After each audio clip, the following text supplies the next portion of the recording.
Bush tax plan in 2003, quote, "a $1 trillion tax cut masquerading at $350 billion," and she voted against it. Well, Senator Snow and Senator McCain, believe it or not, in that case, they were right, and Senator Collins was wrong. You know, today it's hard to find anyone in Maine who thinks that the Bush economic policies have been good for this state. So Susan Collins and I simply disagree about those policies. We also disagree about energy policy. In 2005, she voted for the Cheney energy bill, which moved $14 billion in tax breaks and incentives to the oil and gas industries. They didn't need them then, and they surely don't need them today.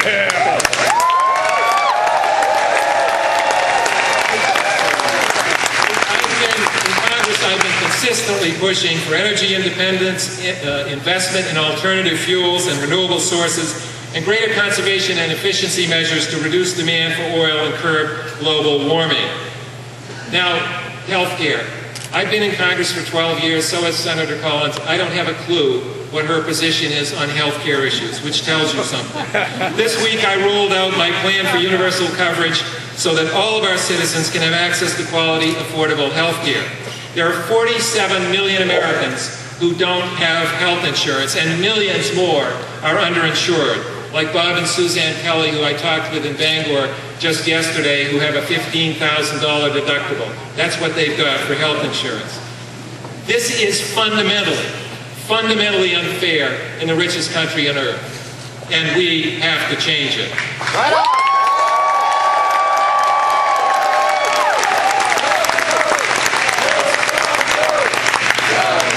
It's fundamentally unfair, but there are other reasons. If we want to strengthen the economy, we have to fix health care. If we want to support small business, we have to fix health care. If we're going to compete globally, we have to fix health care. We've been in this crisis for years. We know what the problems are. We need a bold, dramatic solution, and that's what my plan offers.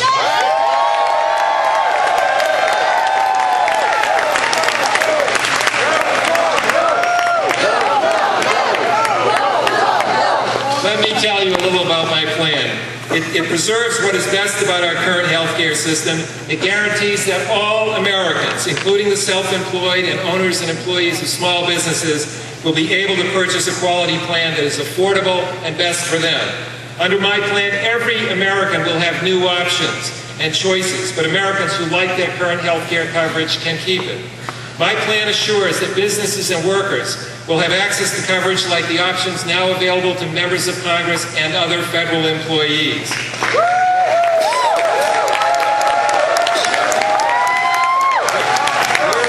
We're also going to change the rules of the road when it comes to insurance companies. They're going to have to compete for business on the basis of cost and quality, not by profiting from and discriminating against people because of age or pre-existing conditions. That is a big change.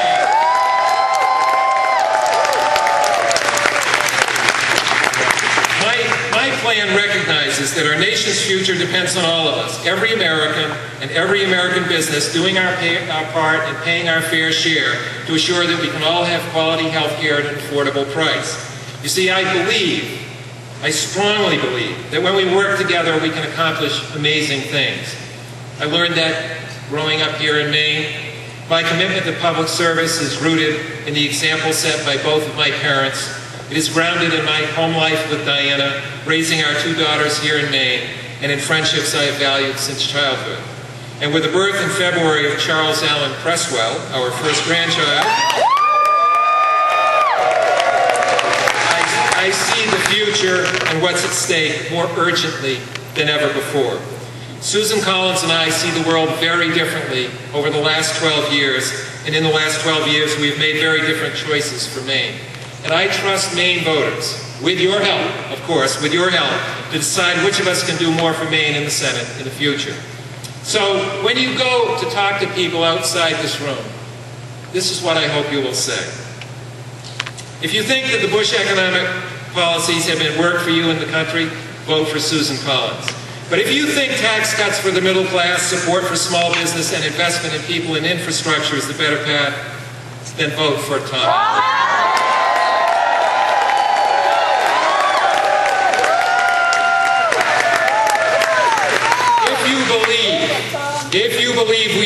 keep our troops in harm's way in Iraq and keep spending $12 billion a month in an endless religious civil war, then vote for Susan Collins. But if you believe we need to set a deadline to bring our troops home, then vote for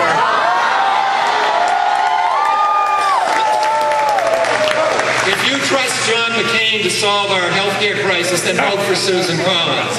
But if you believe we need universal, affordable health care for every person in Maine, then vote for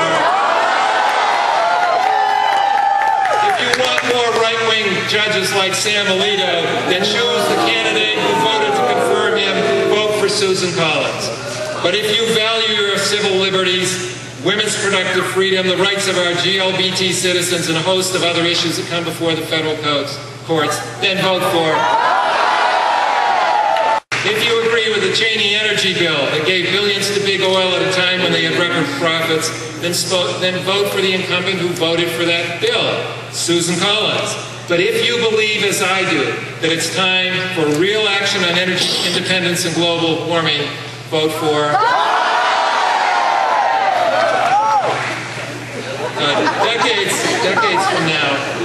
decades from now, my grandson Charlie, my grandson Charlie's generation will look back at 2008 as a pivotal year for Maine and America.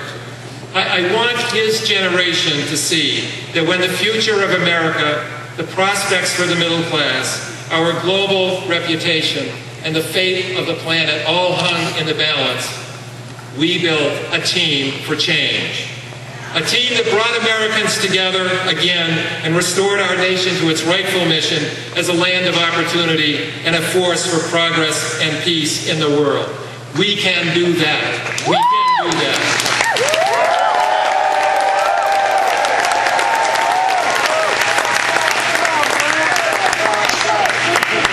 Let me end with a story. I played football at Deering High School and Bowdoin College, and there's nothing I prefer to do. I love watching the New England Patriots on television. In 2002, when the Patriots first went to the Super Bowl in the Bill Belichick, Tom Brady era, Dick Gephardt was then the Democratic leader in the House.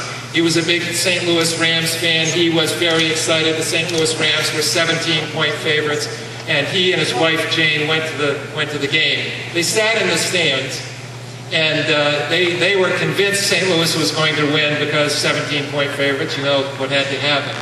And then, of course, the St. Louis Rams were introduced, and they ran out onto the field and, in the usual way, individually, one by one, as they were introduced. And then the announcer said, the Patriots have chosen to be introduced as a team. And they all ran out onto the field together.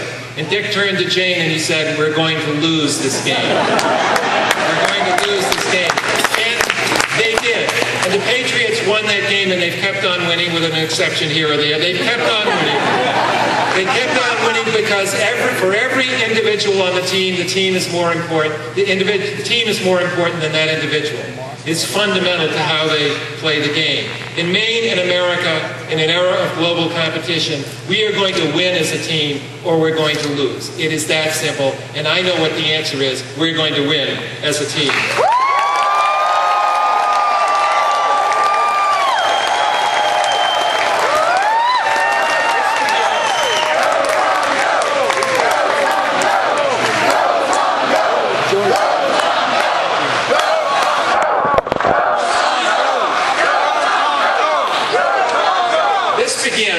With each one of you. I ask each of you to reach out from now until Election Day to every city and town and neighborhood in Maine, to Democrats and Independents and Republicans, to build our team for change, not just for our party or even our state, but for all Americans. That is how Maine will seize this moment and this year to help elect a Democratic president and give America a working majority for change in the United States Senate. Thank you for all that you do.